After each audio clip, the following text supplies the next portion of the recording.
नमस्कार, मी Avinash शिलेकर. PCB today मध्ये आपलं स्वागत आहे. आताची सगळ्यात मोठी बातमी कोणती?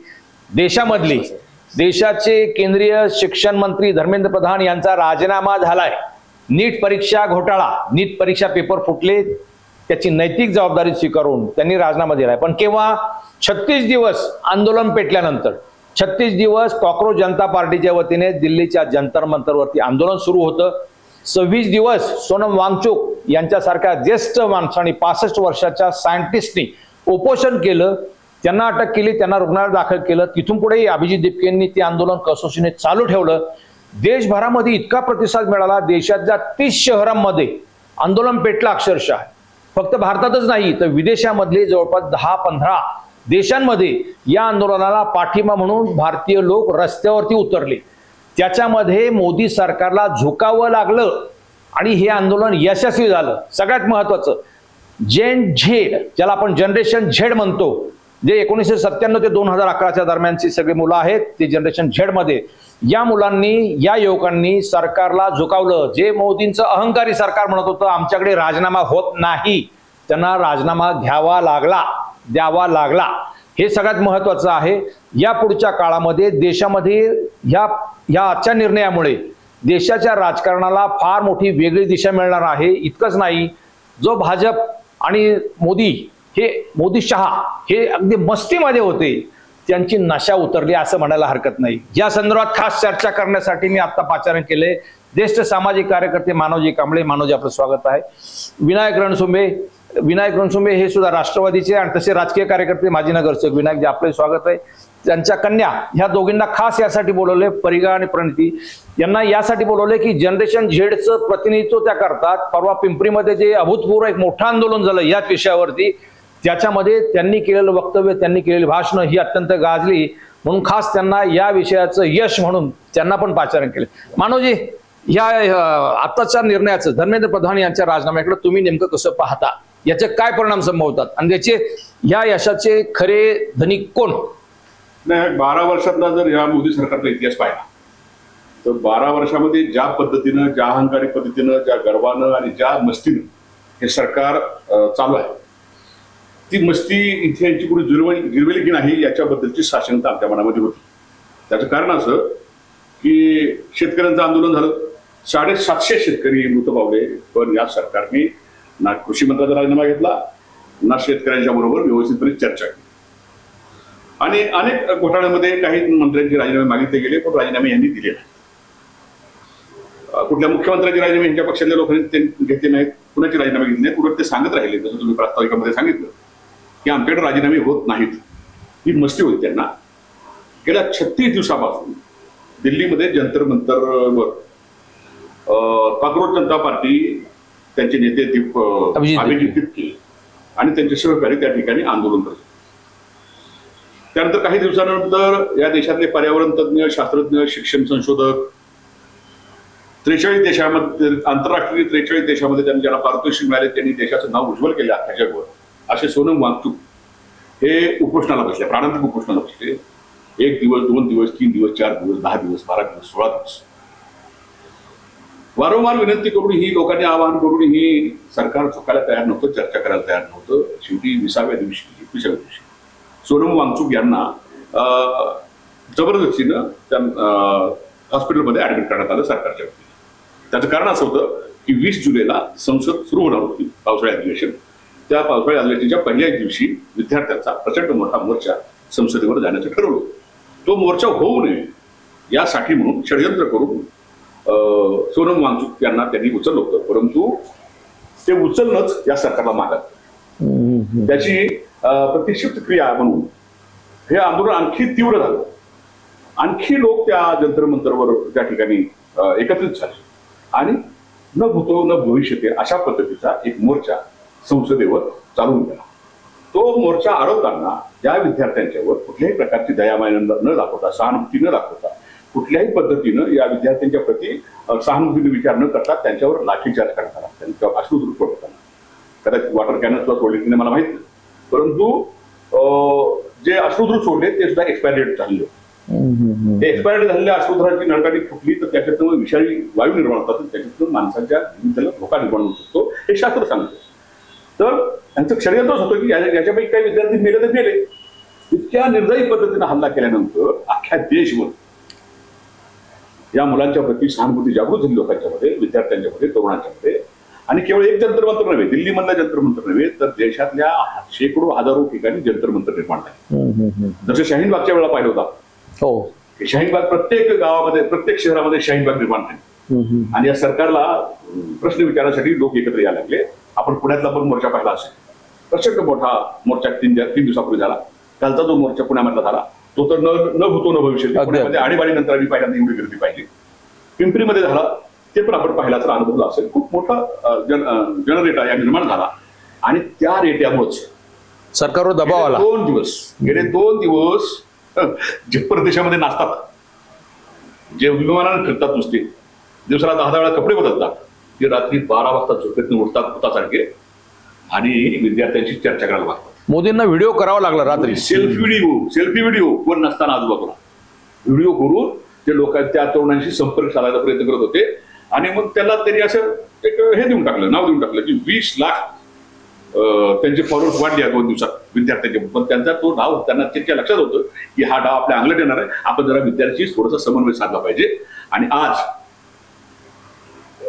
विरोधी पक्षनेते राहुल गांधी असतील किंवा विरोधी पक्षातील सर्व खासदार असतील आणि अभिजित दिपके आणि त्यांचे सर्व सहकार्यांनी आज 3 वाजेपर्यंत अल्टिमेटम दिला होता की आज 3 वाजेपर्यंत जर धर्मेंद्र प्रधान यांनी राजीनामा दिला नाही तर याचे परिणाम वेगळे होतील. उलट अभिजित दिपके असे म्हणाले होते की हे थेट मोदींचा राजीनामा मागणार, पंतप्रधानांना महागात पडेल. आणि मग जनभावना लक्षात घेता एकूण सगळी परिस्थिती, अस्थिर परिस्थिती राजकारणाची जी आणीबाणीमध्ये होती तशीच परिस्थिती, बरोबर. आणि हे सत्ता परिवर्तनाच्या दिशेने हा बदल आहे असं आम्ही समजतो. राजीनामा धर्मेंद्र प्रधान यांनी दिला हा खूप मोठा नाही म्हणणार म्हणून, परंतु ही परिवर्तनाची नांदी आहे. हे पहिला टप्पा या विद्यार्थी आंदोलनानं विद्यार्थ्यांनी जिंकलेला असं माझं मत आहे. आणि इथून पुढच्या काळामध्ये ह्या सरकारचा जो अहंकार होता, तो सरकारचा अहंकार या ठिकाणी मोडून पडलेला आहे. त्या सरकारला गुडघ्यावर आणण्याचं काम काल परवाच्या नेत्यांनी केलं. काल परवाच्या विद्यार्थी जो प्रामाणिक असतो, प्रामाणिक तरुणांनी काल परवाच्या एका विद्यार्थी नेत्यानं या सरकारला गुडघ्यावर आणलेलं आहे. आणि ते त्याच्यामुळं हे सरकार पुन्हा भानावर येईल अशी आशा ठेवूया. हे भानावर येतील का नाही मला गॅरंटी येणार नाही याची खात्री आहे मला, परंतु आपण आशा करायला काय हरकत आहे. ठीक. म्हणजे ते त्यांचे जे गुरु आहेत, काय त्यांचं नाव, मोहन भागवत, ते म्हणाले की आमच्या काळामध्ये आम्ही आज्ञाधार होतो, आम्ही मोठ्या लोकांचं ऐकायचो. आणि आताची नवीन पिढी आहे, तरुण पिढी, ती कुणाचं ऐकत नाही, प्रश्न विचारतात. हा त्यांच्या डोक्यामध्ये राग आहे, त्यांना प्रश्न विचारले आवडत नाहीत. आता ते म्हणतायत, पंतप्रधानांना सल्ला देत आहेत की आता तरुणांना नवीन पिढी बरोबर त्यांचे प्रश्न ऐकले पाहिजे, त्यांची समन्वय साधला पाहिजे. आज त्यांनी बोललं त्यांच्या डोक्यामध्ये जो किडा आहे, जो प्रश्न विचारतो त्याला निस्तनाबूत केलं पाहिजे. हा RSSचा मूळ मंत्र आहे. या मूळ मंत्राप्रमाणे या सरकारला आता जाग ते करणार आहेत. ज्या लोक कोणाच्यावर अन्याय करतील, आमच्यावर अन्याय करतील, परंतु आता लोक शांत बसणार नाहीत असं मला या राजीनाम्यामध्ये दिसतं. विनायकराव, तुम्ही काल अगदी धडाकेबाज परवा भाषण केलं याच्यामध्ये. हे सगळं आंदोलन पाहिल्यावरती ह्याच्यावरती जनरेशन झेडनी ही पहिली बाजी मारलेली आहे. राजकारणाला कलाटणी मिळेल का? पहिल्यांदा साहेब मी तुम्हाला सांगतो, नैतिकता कशाबरोबर खातात हे 12 वर्षाच्या या सरकारला कधी माहीत नव्हतं. रेल्वे मंत्री होते लाल बहादूर शास्त्री, रेल्वेचा अपघात झाला, लोक मेले आणि दुसऱ्या मिनिटाला लाल बहादूर शास्त्रींनी त्याची नैतिकता स्वीकारून तिथं राजीनामा दिला. ते राजकारण. आणि 36 दिवस 20 विद्यार्थी मेल, 22 विद्यार्थी मेल्यानंतर सुद्धा जागा न होणारे, नैतिकता न स्वीकारणारे हे राजकारण. यातून या पिढीचा हा संघर्ष चालू आहे. तिथं सोनम वांगचूक सर किंवा दीपिके यांच्या सारख्यांच्या माध्यमातून त्याला आवाज फुटला. पण सरकारला जे वाटत होतं, आता ते मधमस्तीचं कालचं एक वाक्य होतं त्यांचे केंद्रीय मंत्री पियुष गोयल, बरोबर, 4 झुरळ उचलूया चौकात त्यांना लटकूया म्हणजे ही सगळी झुरळ पळून जाते. मला असं वाटतं ही पिढी जागी झालेली आहे. आणि 2 गोष्टी आहेत की यांनी भगतसिंग पण यांना समजतो आणि यांना महात्मा गांधी पण चांगले समजतात. ज्याचं प्रत्यंतर आपल्याला आलं की ही गुलाबाची फुलं घेऊन त्या ठिकाणी मोर्चासाठी जात होती. आणि अमानुषपणे, म्हणजे शेवटी पोलीस मनानं कधीच निर्णय घेत नाही, ते कुणाच्या तरी हातातलं बाहुलं असतं, त्या बाहुल्यांचा वापर झाला आणि या पोरांना प्रचंड मोठ्या प्रमाणात मारलं गेलं. एक बाप म्हणून, झेनजीचा बाप म्हणून माझं काळीच त्या दिवशी रात्री रडत होतं आणि ठरवलं की राजकारण बाजूला, उद्याच्या पिढीसाठी आपल्याला रस्त्यावर उतरलं पाहिजे. आणि म्हणून त्या दिवशी मी चौकात आलो. आणि खऱ्या अर्थाने मला वाटतं की मानवजी, मारुती वाकर यासारख्या या शहरातल्या सामाजिक कार्यकर्त्यांनी त्याला एक वाट पिंपरीत करून दिली आणि आम्ही त्या ठिकाणी गेलो.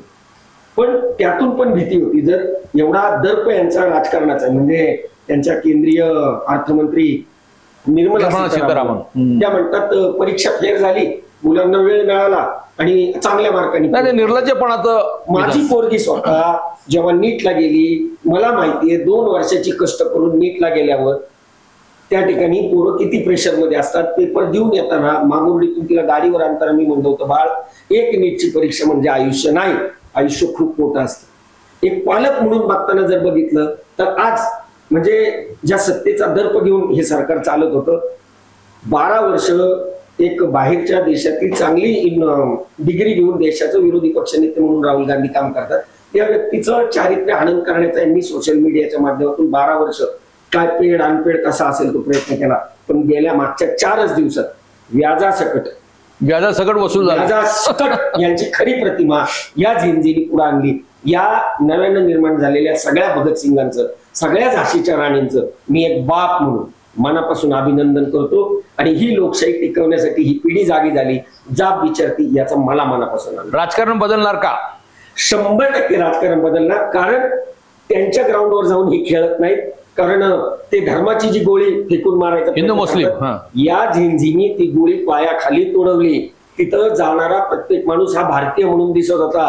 तिथं हिंदू नव्हता, मुस्लिम नव्हता, जात भाषा धर्म याच्या पलीकडे सगळं. आणि एक मी बघितलं, तो तामिळनाडूचा पोरगा पंजाबच्या पोराला हात देत होता, पंजाबची पोरगी मुंबईच्या पोरीचा हात धरत होती. एवढी अभूतपूर्व भारतीयांची एकी करणारे आंदोलन आहे. केवळ एक शिक्षण किंवा नीटची परीक्षा म्हणून नाही, तर उद्याच्या देशाचं भवितव्य पुन्हा एकदा तरुणाईनं हातात घेतलंय. आणि हे बदल ही तरुणाई करेल. आणि या तरुणाईमुळे, या झेंझीच्या पिढीमुळे त्याच्या आईबापाला सुद्धा त्यांच्या मागे जावं लागेल. कारण लेकरू हे सगळ्यात आईबापाला प्रिय असतं. मला सांग, तू नीटची परीक्षा दिली प्रिका, नीटची परीक्षा दिली, आताचं हे जे यश आहे, जे शिक्षण मंत्र्यांनी राजीनामा द्यावा म्हणून देशभर आंदोलन पेटलेलं आहे, याच्यामध्ये सगळे तुझ्यासारखे विद्यार्थी सामील आहेत. छोट्या छोट्या त्या मुलींचे व्हिडिओ पाहिले, काय व्हिडिओ जबरदस्त, काय विचारतायत मोदींना, म्हणजे मोदींना जे जा विचारतायत, तू सुद्धा त्याच्यामध्ये आहे. आजचं धर्मेंद्र प्रधान यांचा राजीनामा, त्याच्याकडे तू विद्यार्थी म्हणून, तू नीटची विद्यार्थी म्हणून तू कसं पाहते? सर, पहिली गोष्ट 2024 मध्ये पहिला पेपर लीक झाला होता. मग मागचं वर्ष सोडलं तर यावर्षी परत पेपर लीक झाला. म्हणजे 2दा तुमची रिस्पॉन्सिबिलिटी जी होती ती तुम्ही पार पाडली नाही. 2024 मध्ये जो पेपर लीक झाला त्याच्यावर तुम्ही काही प्रतिक्रिया दिली नाही. आता पेपर लीक झाला, टेलिग्राम थ्रू लीक झाला सर, आणि राजस्थानमध्ये लीक झाला.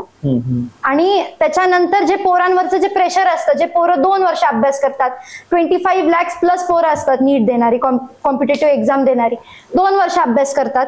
त्याच्यातली काही पोरं अशी असतात जी गॅप इयर घेऊन अभ्यास करतात. त्यांच्या आई वडिलांचे लागलेले कष्ट, त्यांच्या मागे लागलेला क्लासेसचा पैसा, त्यांची मेहनत, रात्रंदिवस अभ्यास केलेलं सर, तो प्रेशर जो असतो ना माइंडमध्ये, तो आपण विचार करू नाही शकत. आणि परत 3 तासात तो पेपर लिहायचा आणि ऑल इंडिया रँक मध्ये नंबर लागेल, MBBS ची सीट भेटेल नाही भेटेल, खूप प्रेशर असतं सर डोक्यात. आणि त्याच्यात हे असं झाल्यावर मग मुलं शांत बसू शकत नाहीत. कोणीतरी पुढे येऊन ह्याला हे केली आणि सगळा देश एकत्र झालेला आहे. आपले प्राईम मिनिस्टर शपथ घेताना म्हणतात, मी सगळ्यांना समानतेने बघीन, पण तुम्हीच जातीपातीच्या बेसवर सगळ्यांना डिवाइड करता. आणि तुम्ही म्हणता एक हे तो सेफ आहे, तुम्ही दिलेला स्लोगन आहे तो जेनझीनी पाळला. तिथं हिंदू, मुस्लिम, सिख, ख्रिश्चन सगळे एकत्र आलेत. आणि आता देश शांत बसणार नाही. आज आम्ही जो जिंकलो ते एक स्टार्टिंग फेज आहे. म्हणजे अजून आत्ता लढाई सुरू झाली आहे. आणि एवढी सुशिक्षित पिढी आहे जेनझी. आम्ही भगतसिंग वाचलाय, आम्ही महात्मा गांधी वाचलेत, आम्ही राणी लक्ष्मीबाई वाचली, आम्ही छत्रपती शिवाजी महाराज वाचलेत. आणि क्रांती नेहमी लहान वयातच घडते आणि लहानांनीच घडवलेली क्रांती आहे. प्रणिती, तू काय सांगशील? आपल्याला 8th स्टँडर्ड मध्ये पॉलिटिक्सच्या बुक मध्ये डेमोक्रेसी काय असती 8वीच्या पोराला जाऊन विचारा. डेमोक्रेसी मध्ये लिहिलंय, the democratic government is accountable to all. आणि ती एक लाईन साधी आपल्या माननीय प्रधानमंत्रींना माहित नाही. साधं ती पोरांवर एवढं प्रेशर असतं की काल एक पोरगी त्या प्रोटेस्ट मध्ये म्हणली, माझी बहीण माझ्यापेक्षा किती वर्ष मोठी आहे, तिने 3 वेळा नीट दिली, आज तिच्या 3ऱ्या टायमिंगला नीट फुटली, तिचं एवढं नुकसान झालं, ती आज माझ्यासोबत इंजिनिअरिंग करतीये, सेम इयरला. ती पोरगीने तिच्या बहिणीचा एक्सपिरियन्स सांगितला. पोरं तिथं फक्त नीटची पोरं नव्हती, जेईची पोरं होती, लॉची पोरं होती. पोरांना काय पाहिजे? पोरांना पाहिजे तुम्ही आम्हाला जे पायाखाली दाबताय ते राजकारण आम्हाला सहन होणार नाही.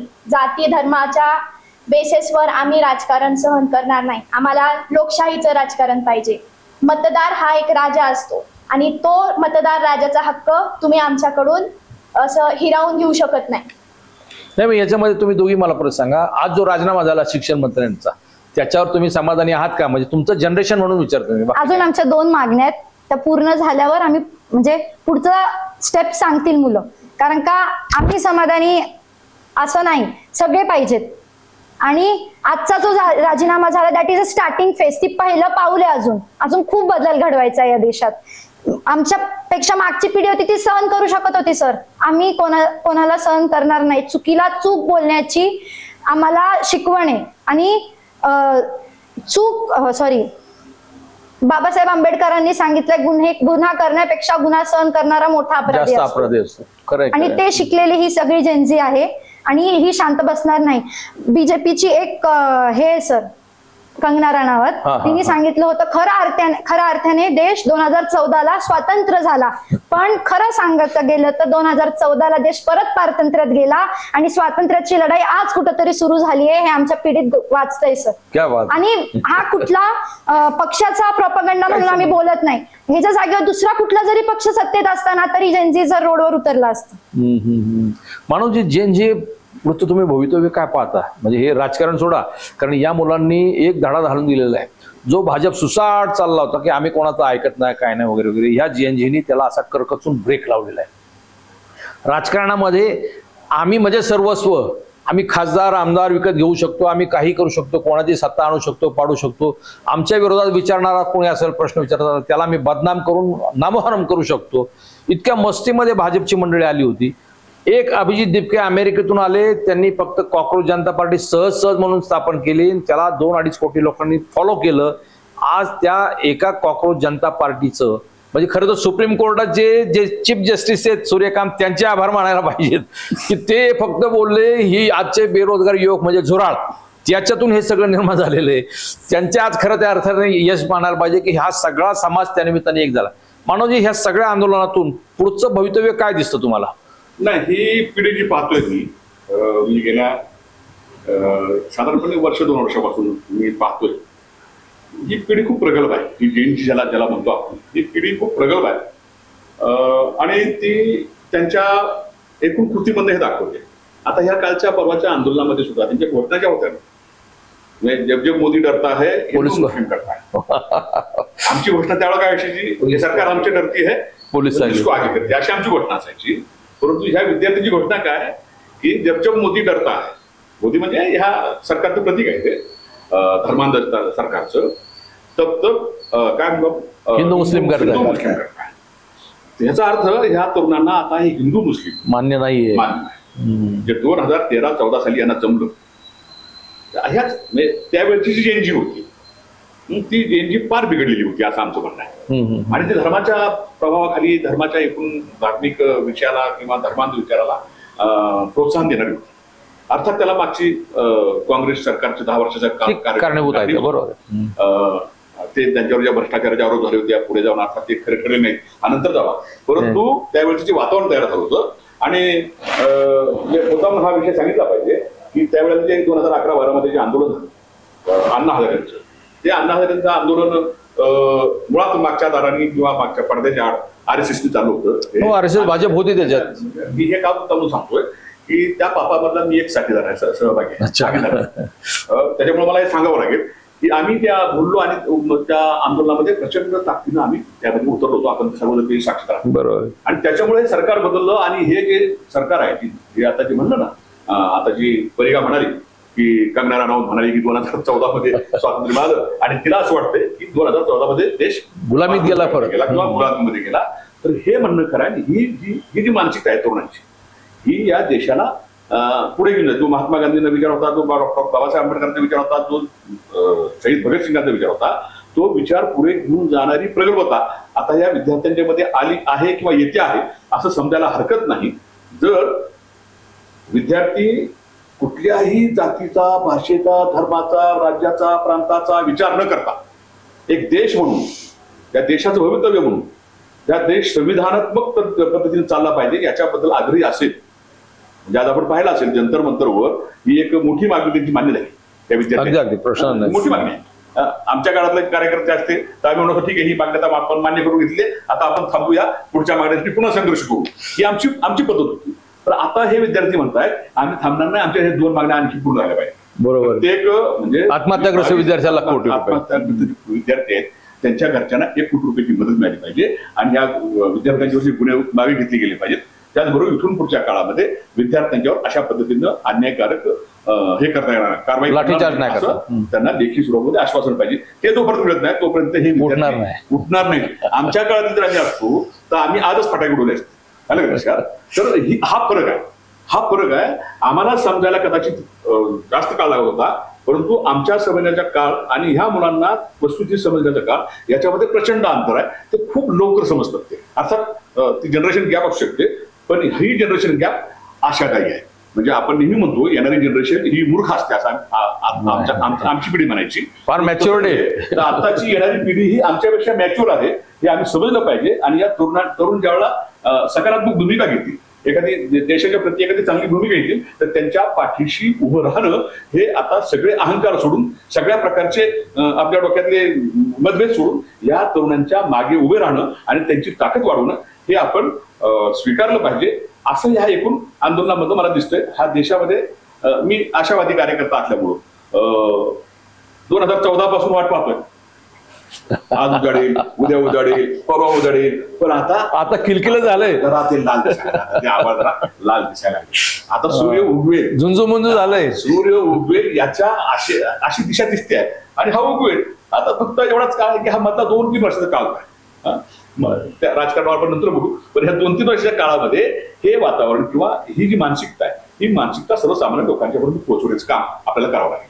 विनायकराव, आता मला सांग, महाराष्ट्राचं राजकारण किंवा आता महाराष्ट्रामध्ये ह्या सगळ्या घडामोडी असताना देवेंद्र फडणवीस, एकनाथ शिंदे यांना वरती बोलवलंय. कदाचित आणखीन त्यांचे फेरबदल काय होतील, तो राजकीय भाग झाला. परंतु ह्या सगळ्या याच्यामध्ये सोशल मीडिया फार महत्वाचा मला वाटतं. सोशल मीडियामध्ये ह्या मुलांनी ज्या पद्धतीने सोशल मीडियाद्वारे ही क्रांती केली, तो फार महत्वाचा विषय वाटतो. सोशल मीडियातून या पुढचं राजकारण बदलू शकतं का? सोशल मीडियातून राजकारण बदलू शकतं का या प्रश्नाचं उत्तर आहे सर. सोशल मीडियावर 2014ला अच्छे दिन सगळ्यात जास्त कुठं फिरलं? सोशल मीडियावर. अच्छे दिन आने वाले ही बारीक होती, ही गुणगुणायची टीव्ही समोर बसून. बरोबर. आजकालच्या आंदोलनात तुम्ही बॅनर बघितले, हमारे बुरे दिन लौटा दो. बघा पिढी किती प्रगल्भ आहे. सेकंड वन बोलताना पोरांशी, माझ्याच पोरांशी असू दे किंवा सोशल मीडियावर जाणवतं, आता त्यांनी शिक्षणाचा धागा पकडलाय. त्यांना सगळ्यात महत्वाचा धागा त्यांच्या बेरोजगारीचा म्हणजे रोजगार मिळण्यासाठीचा आहे. खरंय. त्यानंतर ते अवेअर आहेत की आरोग्य सेवेसाठी. म्हणजे ही पिढी जी आज देशात परिस्थिती आहे की 85% लोकांना काय खाऊ आणि 15% लोकांना काय काय खाऊ हे बदलण्याची जी परिस्थिती निर्माण झाली. आणि तरुणाई जेव्हा पेटती ना, तेव्हा क्रांती होते. साहेब यांच्याबरोबर आम्ही काम करणारे कार्यकर्ते होतो, शांत राहायचो, पोलीस बोलला तर गप्प बसायचो. ही पिढी बिहारमध्ये तर पिढी पोलिसांना विचारती ते कुठला गॅस, टिअर गॅस कुठे, टिअर गॅस कुठे, आणि 2-2 काठ्या मारणार का. ही घरातून निघली. त्या दिवशी आम्ही आंदोलनाला निघताना दोन्ही पोरी म्हणल्या, बाबा मला मारलं तरी तुम्ही रडायचं नाही.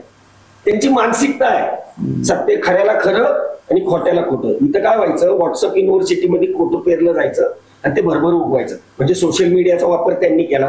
पण या पिढीने त्या सोशल मीडियात, शेवटी सोशल मीडिया दुधारी तलवार आहे आणि यांच्या अंगावर उलटली. या सोशल मीडियाचा इफेक्ट साधं आहे. उपवर्गीकरण जे चाललंय ना, मी आज चॅलेंज करतो या व्यासपीठावर, सरकारमध्ये दम असेल तर ते करणार नाही, कारण त्यांना माहिती आहे झेंझी याला सुद्धा विरोध करेल.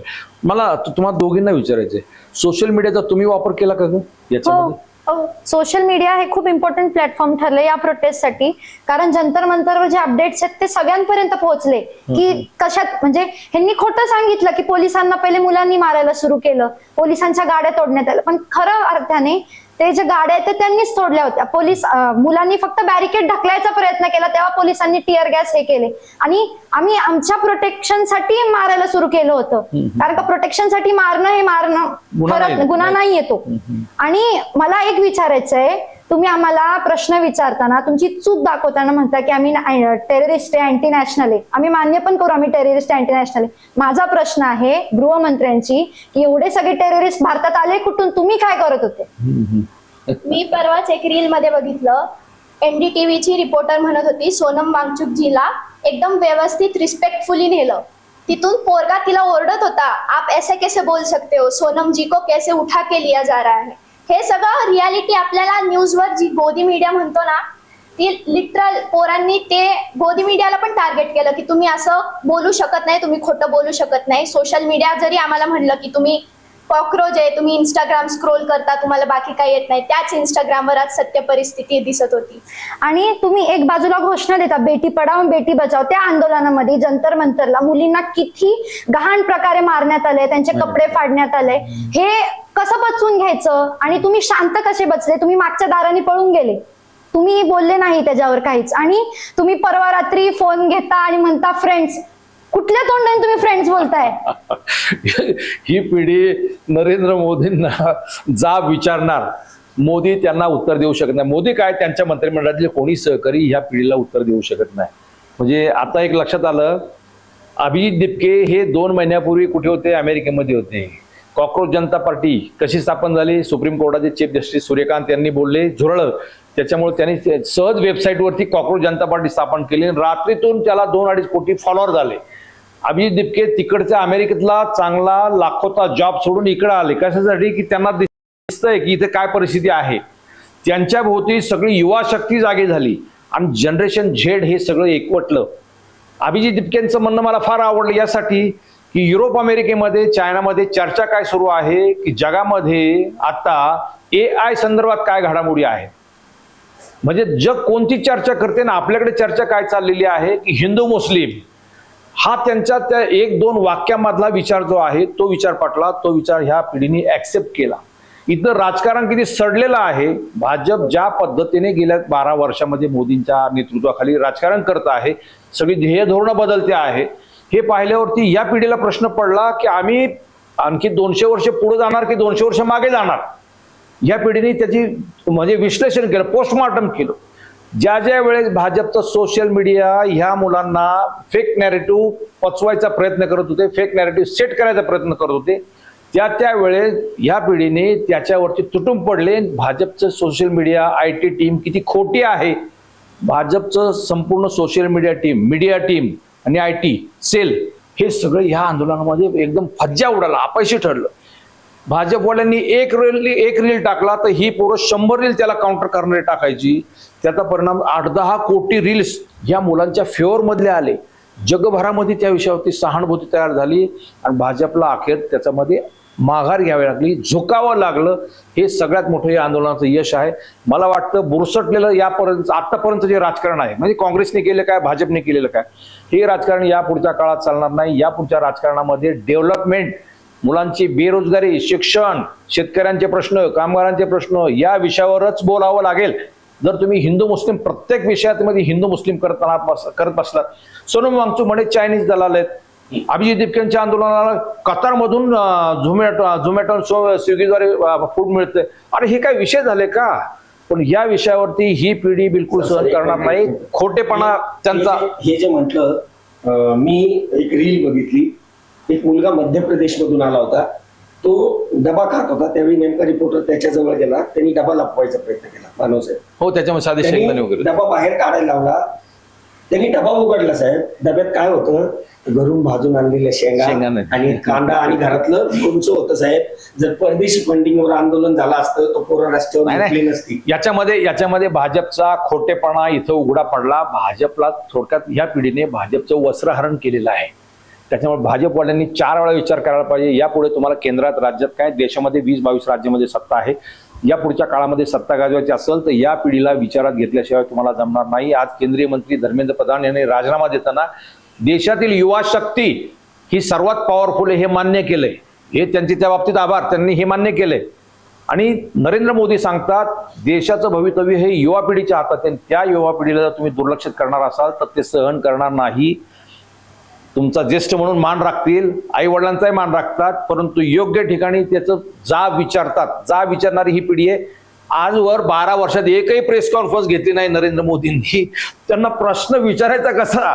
मीडियाला ते मीडियाच्या बाबतीमध्ये, गोदी मीडियाच्या बाबतीमध्ये सुद्धा भाजपने ज्या पद्धतीने पत्रकारिता संपवली आहे, नासवली आहे, फोर्थ इस्टेट ज्याला म्हणतो आपण ना, ती फोर्थ इस्टेट, त्या फोर्थ इस्टेटला ह्या युवा पिढीने त्या आंदोलनाच्या ठिकाणी अलगद बाजूला काढलं, अक्षरशः हाकललं. ही जी परिस्थिती भाजपने निर्माण केली आहे ना, त्याचा 4 वेळा त्यांनी विचार करायला पाहिजे. या आंदोलनातून भाजपला शिकण्यासारखं बरंच आहे. तुम्ही सर्वजण या चर्चेत सहभागी झाला, खूप खूप धन्यवाद.